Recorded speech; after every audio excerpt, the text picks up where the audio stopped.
नमस्कार, ANB news देख रहे हैं आप। मैं हूं आपके साथ पल्लवी राजपूत और हमारे खास कार्यक्रम अपने उत्तराखंड में आप सभी का स्वागत है। और चलिए अब शुरुआत कर लेते हैं खबरों की। सितारगंज के शक्ति फार्म टैगोर नगर पहुंचे मुख्यमंत्री पुष्कर सिंह धामी का बीजेपी नेताओं कार्यकर्ताओं ने फूल मालाओं से जोरदार स्वागत किया। वहीं मुख्यमंत्री धामी ने सिरसा शक्ति फार्म रोड का पूजा अर्चना कर उद्घाटन भी किया, जो बरसों से यहां के स्थानीय लोगों की मांग रही थी। इस दौरान पूर्व मुख्यमंत्री विजय बहुगुणा, कृषि मंत्री सुबोध उनियाल, नैनीताल सांसद अजय भट्ट, यतीश्वरानंद स्वामी भी उनके साथ मौजूद रहे। पूर्व मुख्यमंत्री विजय बहुगुणा के यहां से उपचुनाव लड़ने के बाद यहां की जनता से इस रोड को बनाने का वायदा किया गया था, जिसे बीजेपी सरकार द्वारा आज पूरा किया गया।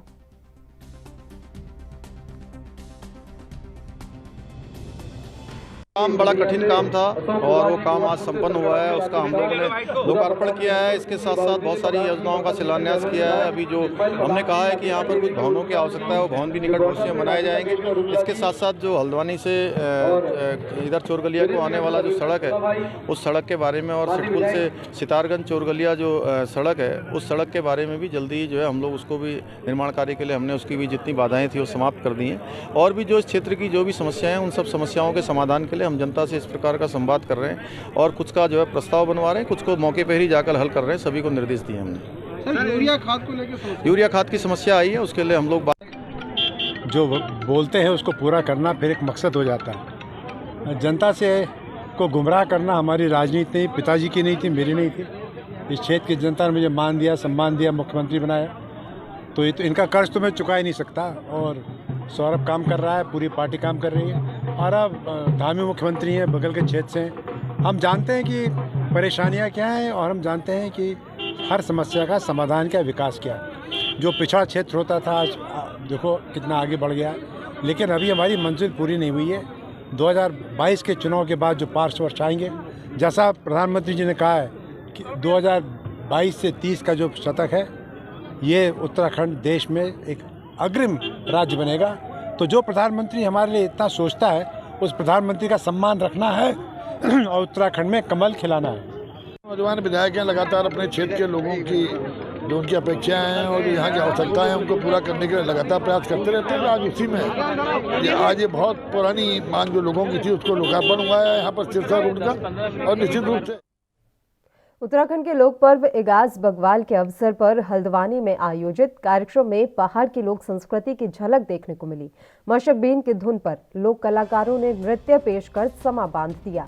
इस मौके पर केंद्रीय रक्षा राज्य मंत्री अजय भट्ट का बीजेपी महिला पदाधिकारियों ने तिलक लगाकर स्वागत किया। कार्यक्रम में 501 दिए जलाकर इगास पर्व मनाया गया। केंद्रीय रक्षा राज्य मंत्री अजय भट्ट ने कहा कि उत्तराखंड के दोनों मंडलों में यह लोक पर्व मनाया जाता है। गढ़वाल में इगास और कुमाऊं में बूढ़ी दिवाली के रूप में यह त्योहार मनाया जाता है। पहाड़ के लोक पर्वों की महत्ता को बरकरार रखने और नई पीढ़ी तक पहुंचाने के लिए लोक पर्वों को मनाना जरूरी है। यही वजह है कि राज्य सरकार ने अवकाश घोषित किया है। दिवाली की तरह ही इस पर्व को भी धूमधाम से मनाया जाता है।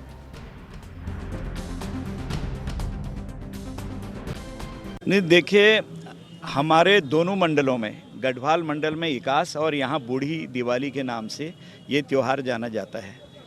मैंने कहा ना, हमारी संस्कृति बहुत ही रिच संस्कृति है।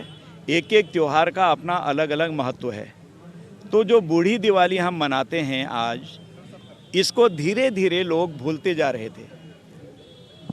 हम चाहते हैं कि जो पुरानी पीढ़ी है, नई पीढ़ी को ये सब चीज़ें विरासत में देती जाए, उनको बताते रहें। कहीं पर हम भूल जाते हैं, कहीं पर हम इनकी तरफ जाते नहीं हैं, तो इसकी वजह से क्या होता है कि अच्छी चीज़ों से हम वंचित रह जाते हैं।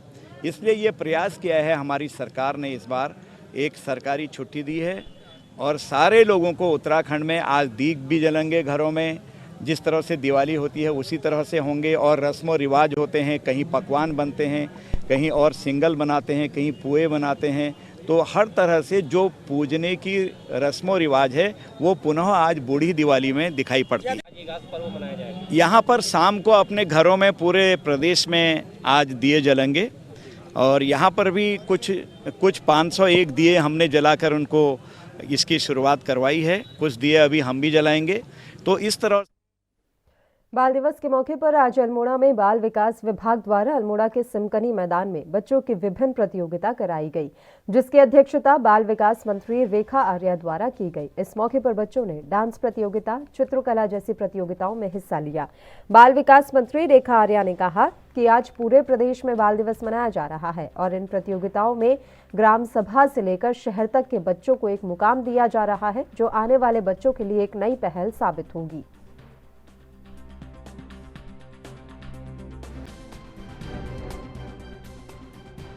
बाल दिवस है और इस राष्ट्रीय बाल दिवस के अवसर में सभी हमारे उत्तराखंड के छोटे छोटे नौनिहालों को मैं बहुत बहुत शुभकामनाएं देती हूं। और इस बाल दिवस को हमारा विभाग आज अल्मोड़ा जनपद में और समस्त जनपदों में सेलिब्रेट कर रहा है, लेकिन वृहद स्तर पर जो है जनपद अल्मोड़ा में सेलिब्रेशन हो रहा है। और इस सेलिब्रेशन में निश्चित रूप से हमारे आंगनबाड़ी केंद्रों में जो हमारे पंजीकृत बच्चे हैं वो भी पार्टिसिपेट कर रहे हैं, ग्राम सभा के जो बच्चे हैं वो भी पार्टिसिपेट कर रहे हैं, और साथ साथ में हमारे जो शिशु सदन में हमारे बच्चे हैं वो भी इसमें पार्टिसिपेट कर रहे हैं।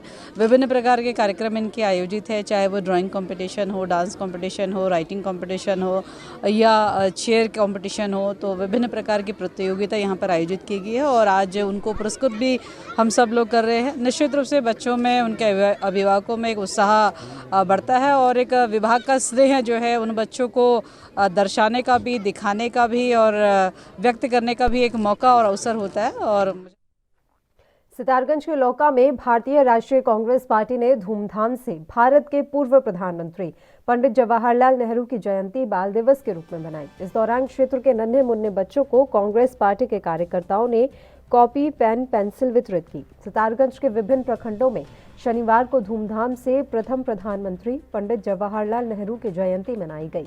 जगह जगह स्कूलों में बाल दिवस पर सांस्कृतिक कार्यक्रमों का आयोजन भी किया गया। कांग्रेस पार्टी के कार्यकर्ताओं ने लौका गांव में चाचा नेहरू की प्रतिमा पर माल्यार्पण कर उन्हें श्रद्धा सुमन अर्पित किए।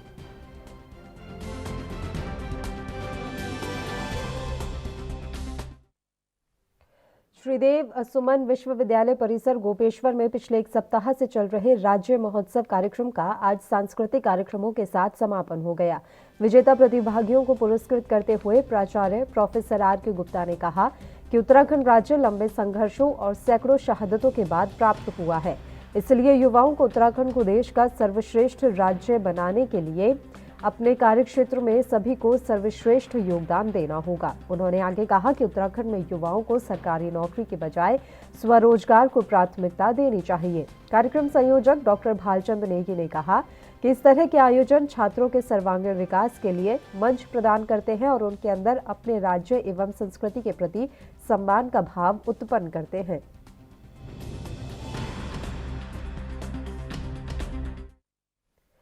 हरिद्वार की शिवालिक नगर पालिका परिषद के अध्यक्ष राजीव शर्मा ने एक प्रेस वार्ता कर बताया कि भारत सरकार की ओर से स्वच्छ सर्वेक्षण 2021 के तहत प्रधानमंत्री नरेंद्र मोदी के dream project garbage free India श्रेणी में शिवालिक नगर पालिका का चयन किया गया है। उन्होंने कहा कि महामहिम राष्ट्रपति की ओर से पुरस्कार दिए जाने की घोषणा भी की गई है, जिसके लिए सिर्फ नगर पालिका ही नहीं बल्कि पूरे जिले और प्रदेश का मान बढ़ा है। उन्होंने प्रेस वार्ता के दौरान अपने सभी कर्मचारियों का आभार व्यक्त किया, जिन्होंने धरातल पर अपने क्षेत्र में पूरे जुनून से कार्य किया और आज नगर पालिका शिवालिक नगर को इस मुकाम तक पहुंचाया। और जो केंद्र सरकार की एजेंसी थी, उन्होंने हमें गार्बेज फ्री सिटी के रूप में चयनित किया। ये हमारे लिए वास्तव में सम्मान की बात है और सिर्फ हमारे लिए नहीं, हमारे पूरे जिले और पूरे प्रदेश के लिए सम्मान की बात है। और अभी जो आपने जैसा बताया, माननीय मुख्यमंत्री जी अभी 3 दिन पहले हमारे नगर पालिका क्षेत्र में आए थे, तो हमारी जो आंतरिक सड़कें जिनकी हालत बहुत ख़राब थी, उनके लगभग 5.5 करोड़ के एस्टीमेट मैंने उनको दिए थे और उन्होंने मंच से उसकी घोषणा की। इसके साथ ही हमारा गंगा नहर पे जो हमारे वार्ड नंबर 5 को जोड़ता है, वहाँ एक भव्य घाट बनाने की उन्होंने घोषणा की। ठीक उसी दिन उन्होंने छठ मैया पार्क जो हमने हाल ही बनाया उसका लोकार्पण किया। तो निश्चित ही जब ये सारी घोषणाएं धरातल पर उतरेंगी,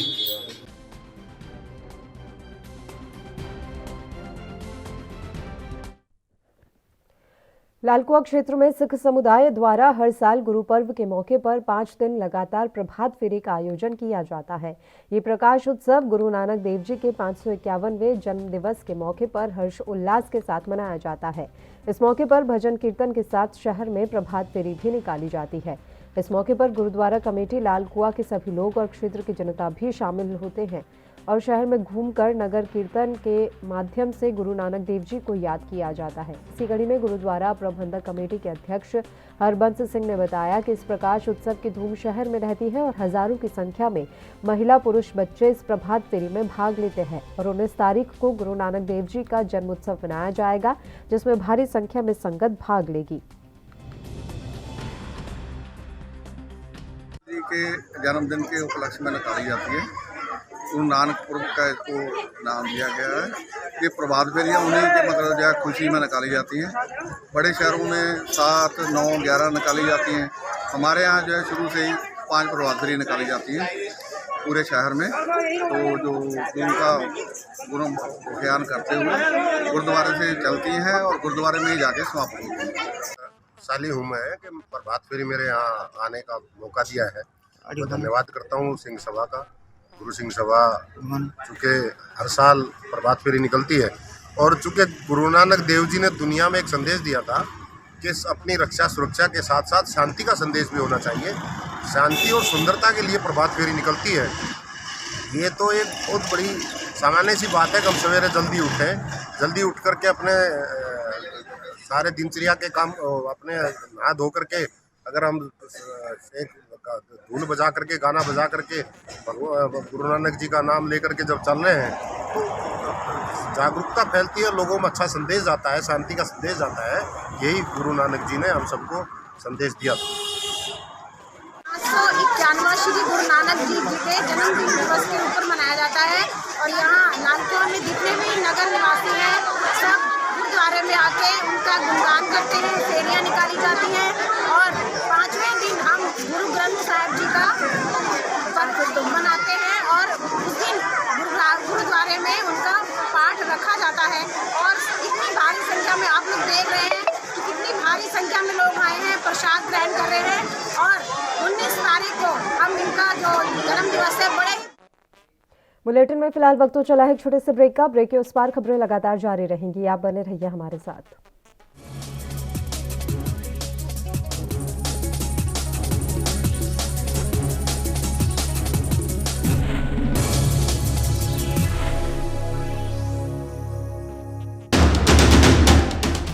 राष्ट्र धर्म रात 8 बजे सिर्फ ANB न्यूज पर।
ब्रेक के बाद एक बार फिर से आप सभी का स्वागत है। बढ़ते हैं कुछ और खबरों की ओर। कांग्रेस नेता सलमान खुर्शीद के विवादित बयान पर बीजेपी का गुस्सा कम होता नजर नहीं आ रहा है। देश के साथ साथ तीर्थ नगरी ऋषिकेश में भी भाजपाइयों ने सलमान खुर्शीद के विवादित बयान का विरोध करते हुए दून तिराहे पर कांग्रेस का पुतला फूंका, नारेबाजी करते हुए कांग्रेस के खिलाफ प्रदर्शन भी किया और जनहित में सलमान खुर्शीद से सार्वजनिक रूप से माफी मांगने की मांग की।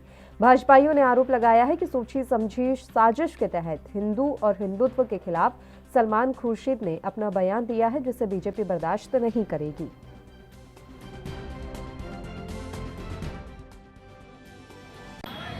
आज जिस प्रकार से कांग्रेस के नेता सलमान खुर्शीद ने 125 करोड़ हिंदुओं की भावनाओं को आहत किया है।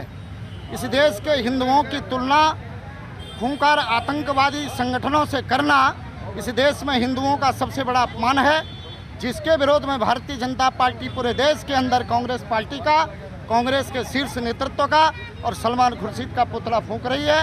और समस्त भारतीय जनता पार्टी के कार्यकर्ता इस बयान।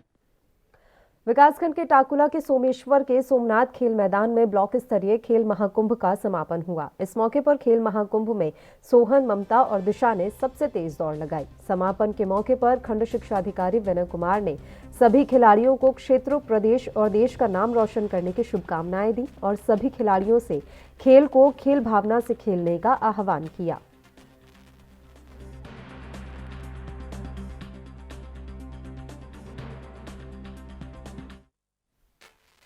हरिद्वार ग्रामीण क्षेत्र के लालढांग में रवासा नदी में चल रहे अवैध खनन को लेकर कांग्रेस ने कैबिनेट मंत्री स्वामी यतीश्वरानंद और सरकार पर हमला बोला है। हरिद्वार प्रेस क्लब में पत्रकारों से बातचीत में उन्होंने कहा कि स्थानीय विधायक के संरक्षण में क्षेत्र में अवैध खनन किया जा रहा है। जेसीबी और पोकलैंड की ओर से किए जा रहे खनन से न सिर्फ सरकार को राजस्व की हानि हो रही है, बल्कि स्थानीय लोगों के लिए भी अवैध खनन परेशानी का सबब बना हुआ है।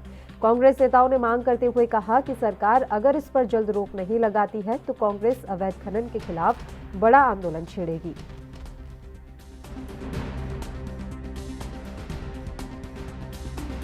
एक बड़ी प्रमुख नदी है रवासा नदी, और उस रवासा नदी के माध्यम से 15 से 20 गांव के बीच के किसानों को सिंचाई का पानी मुहैया कराया जाता है। आज उसमें जेसीबी और पोकलैंड मशीनों के माध्यम से बड़ा ही ताबड़तोड़ तरीके से अवैध खनन किया जा रहा है, जिससे आने वाले समय में वहाँ के किसानों को सिंचाई के पानी की भी दिक्कत होगी और उससे वहाँ किसानों की ज़मीन कटने का भी खतरा है। आने वाले समय वहाँ 2011 में भी एक दुर्घटना हुई थी जिसमें 3 मासूम बच्चे उन अवैध खनन के गड्ढों में उनकी डूबने से मौत हो गई थी। आज फिर वैसे ही गड्ढे में तैयार किए जा रहे हैं। हमारी आपत्ति इस पे है कि ये खनन किस तरीके से किया जा रहा है। ना तो वहाँ राजस्व प्राप्ति हो रही है पर राज्य सरकार को, और रुड़की के इब्राहिमपुर गांव में खनन का विरोध करने पर खनन माफियाओं ने किसानों को जमकर पीटा। घटना के बाद आरोपित फरार हो गए। घटना से आक्रोशित किसानों ने घायलों को ट्रैक्टर ट्रॉली में रखकर हाईवे पर जाम लगा दिया, जिससे पुलिस के हाथ पांव फूल गए। मौके पर पहुंचे सीओ विवेक कुमार ने ग्रामीणों को समझाने का प्रयास किया, लेकिन ग्रामीण जिला अधिकारी को मौके पर बुलाने और आरोपियों की तुरंत गिरफ्तारी की मांग पर अड़े रहे। वहीं जाम के चलते करीब 4 किलोमीटर तक वाहनों की लंबी लाइन लग गई। दरअसल गंगनहर कोतवाली क्षेत्र के इब्राहिमपुर गांव में नदी को जाने वाले रास्ते पर खनन माफिया काफी लंबे समय से अवैध खनन कर रहे हैं। कुछ खनन माफिया नदी के पास ही किसानों की भूमि से भी खनन कर रहे हैं। रविवार की सुबह कुछ खनन माफिया एक किसान की भूमि से अवैध खनन कर रहे थे। इसकी भनक लगने पर किसान मौके पर पहुंचे और इसका विरोध जताया।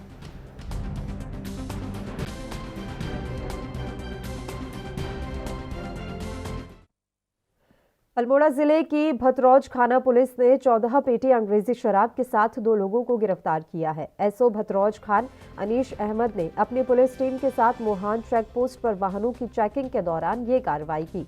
अभियुक्त के कब्जे से 48 बोतल और 479 पव्वे अवैध अंग्रेजी शराब के बरामद किए गए हैं।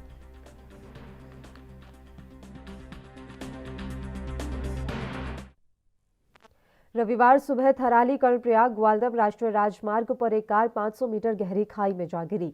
स्थानीय लोगों की सूचना पर पुलिस प्रशासन ने मौके पर पहुंचकर घायल व्यक्ति का रेस्क्यू किया और सामुदायिक स्वास्थ्य केंद्र थराली भिजवाया। वहीं थाना अध्यक्ष थराली ध्वजवीर सिंह पवार ने बताया कि एक कार थराली से लोल्टी जा रही थी, जो अचानक बेनोली से 200 मीटर आगे अनियंत्रित होकर 500 मीटर गहरी खाई में जा गिरी।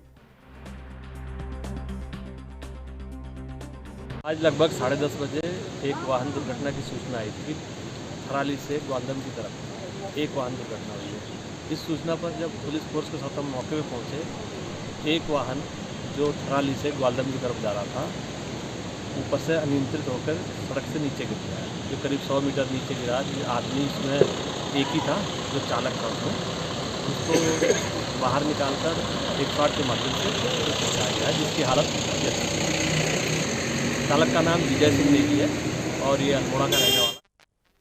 उत्तराखंड के बाजपुर में विश्व हिंदू परिषद के कार्यकर्ताओं ने मंदिर में कार्यक्रम आयोजित किया। इस दौरान कार्यकर्ताओं ने धर्म रक्षा निधि अर्पित की। आपको बता दें कि ये कार्यक्रम विश्व हिंदू परिषद के जिला अध्यक्ष राजीव परनामी की अध्यक्षता में आयोजित किया गया। इस दौरान उन्होंने कहा कि धर्म रक्षा निधि कार्यक्रम की शुरुआत सबसे पहले कार्यकर्ताओं से की गई है, जिसके बाद कार्यकर्ता लोगों से धर्म रक्षा निधि एकत्रित करने का काम करेंगे। वहीं इस मौके पर विश्व हिंदू परिषद के जिला मंत्री यशपाल राजहंस ने कहा कि विश्व हिंदू परिषद की ओर से अनेक सेवा केंद्र संचालित किए जाते हैं, जिनके लिए धन की जरूरत होती है। इसी के लिए धर्म रक्षा निधि कार्यक्रम के तहत कार्यकर्ता अपनी स्वेच्छा से निधि समर्पित करते हैं।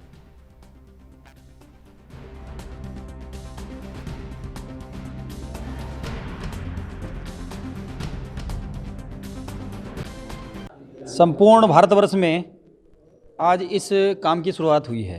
विश्व हिंदू परिषद विश्वव्यापी संगठन है और भारत में ही बहुत सारे सेवा के प्रकल्प संचालित करता है। गौशाला, एकल विद्यालय, वनवासी कल्याण आश्रम, अनाथालय, इन सब को संचालित करने के लिए कहीं ना कहीं अर्थ की आवश्यकता रहती है।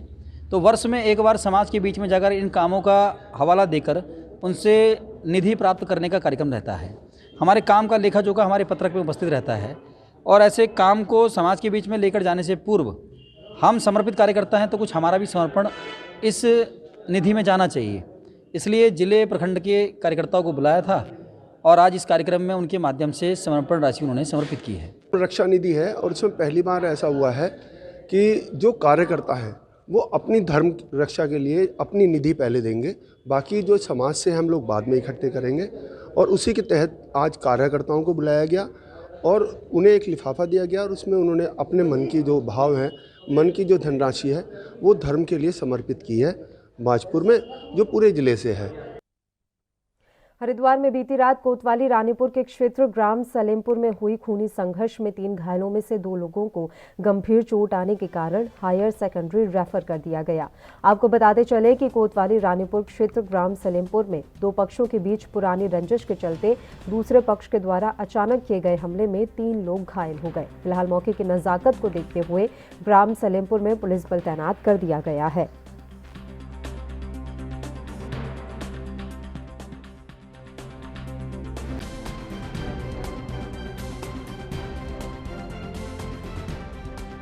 हरिद्वार में बीती रात कोतवाली रानीपुर के क्षेत्र ग्राम सलेमपुर में हुए खूनी संघर्ष में 3 घायलों में से 2 लोगों को गंभीर चोट आने के कारण हायर सेकेंडरी रेफर कर दिया गया। आपको बताते चले कि कोतवाली रानीपुर क्षेत्र ग्राम सलेमपुर में 2 पक्षों के बीच पुरानी रंजिश के चलते दूसरे पक्ष के द्वारा अचानक किए गए हमले में 3 लोग घायल हो गए। फिलहाल मौके की नजाकत को देखते हुए ग्राम सलेमपुर में पुलिस बल तैनात किया गया है। आपको बता दें कि ग्राम सलेमपुर में 2 पक्षों के बीच ये खूनी संघर्ष हुआ है। इस खूनी संघर्ष में 3 लोगों के घायल होने की खबर मिल रही है। 3 लोग जो गंभीर रूप से घायल हैं उन्हें फिलहाल जो है हॉस्पिटल रेफर किया गया है। गंभीर चोट आने के कारण उन्हें हायर सेकेंडरी रेफर कर दिया गया है। आपको बताते चले कि कोतवाली रानीपुर क्षेत्र ग्राम सलेमपुर में 2 पक्षों के बीच पुरानी रंजिश के चलते दूसरे पक्ष के द्वारा अचानक किए गए हमले में 3 लोग घायल हो गए।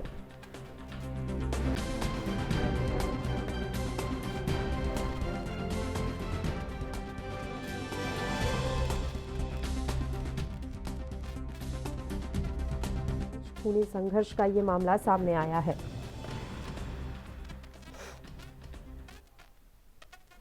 और अब खबर हरिद्वार के लक्सर से है, जहां ट्रेन की चपेट में आकर 2 बच्चों की मौत के बाद रेलवे अंडरपास बनाए जाने की मांग जोर पकड़ रही है। एक बार फिर जन विकास कल्याण समिति के अध्यक्ष कुशलपाल सैनी की अगुवाई में कई पदाधिकारियों ने इस बाबत तहसील मुख्यालय पहुंचकर उप जिलाधिकारी वैभव गुप्ता को ज्ञापन सौंपा। ज्ञापन में रेलवे अंडरपास बनाए जाने की मांग को दोहराया गया है। साथ ही ये भी बताया गया कि अंडरपास का निर्माण न होने की वजह से नगर और देहात क्षेत्र के जनमानस को बड़ी दिक्कतों का सामना करना पड़ रहा है।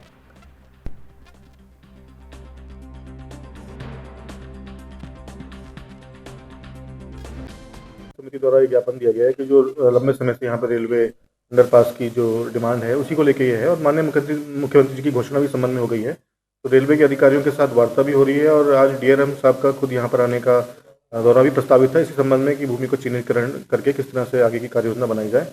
बट किसी अपरिहार्य कारणों से वो स्थगित हो गया, जल्दी वो दोबारा से होगा और फिर रेलवे के और पीडब्ल्यूडी के अधिकारियों के साथ संयुक्त निरीक्षण करके इसको जो भी आगे की कार्य योजना जो है वो तैयार की जाएगी। बनाए जाने की मांग इस समय हरिद्वार में जोर पकड़ रही है, क्योंकि यहां पर रेल की चपेट में आने के कारण 2 बच्चों की मौत हो गई है। इसके बाद वैभव गुप्ता, जो कि उप जिलाधिकारी हैं, उनके पास कई लोगों ने पहुंचकर इस मांग को लेकर ज्ञापन सौंपा।